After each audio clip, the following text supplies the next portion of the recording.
Mae'r bwrdd heddiw wedi osod yn Tregaron, cartref Eisteddfod Genedlaethol 2022, ac mae'r 3 cogydd yn dod o'r ardal hon. Y cogydd cyntaf ydy Gwion Jones o Aberystwyth. A heb fynd i ormod o fanylder, sut fydd y Gwion yn disgrifio ei hun? Bubbly, dal, del. Mae o'n fyfyriwr ac yn ganwr, ond ydy o'n gallu gwneud rhywbeth arall mwy defnyddiol efo'r chwisg na? Beth yw wyau esgotyn? Oh, Scotch eggs. Wel, gymrodd yr wyau na amser i'w ddodwyn do. Oh, lovely.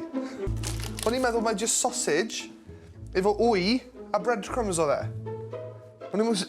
Beth yw gyd hwn?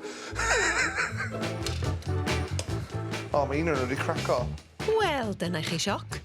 Dwi ddim yn meddwl fod unrhyw un wedi esbonio wrth fod yna elfen o baratoi wrth goginio.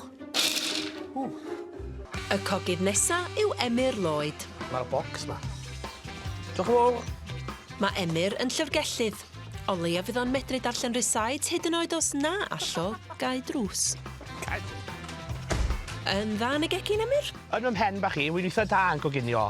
Problem mwyaf syda fi yw, fi ddim yn dda iawn i dilyn receipt. Reit, ond le yma'r... O'n i'n meddwl, dyle fod afi fod o hwn, dyle fe? Aha! Ble mae'r afi, ble? Yn y bocs, Emyr. O, siwr na yw hwnna. Mae adwch afi nôl 4 pwynt. Reit, hol on a le. Mae'n edrych yn boeth. Oedd yn boeth, Emyr.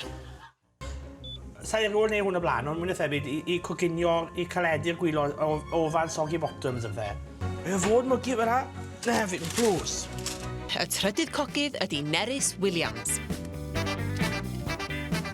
Rydyn ni'n fel teulu yn rhedeg cwmni buses lawr yn y dre a fi'n hefyd yn gyrru buses. Fi'n berson eitha cystadleuol falle, so gen i weld sut eithi, so do fi yn edrych mlaen i'r her. Mae cegin Nerys yn bictiwr o drefn a thawelwch y derys. Ac os ydy Gwion yn dal i wylio, dyma sut mae defnyddio chwisg.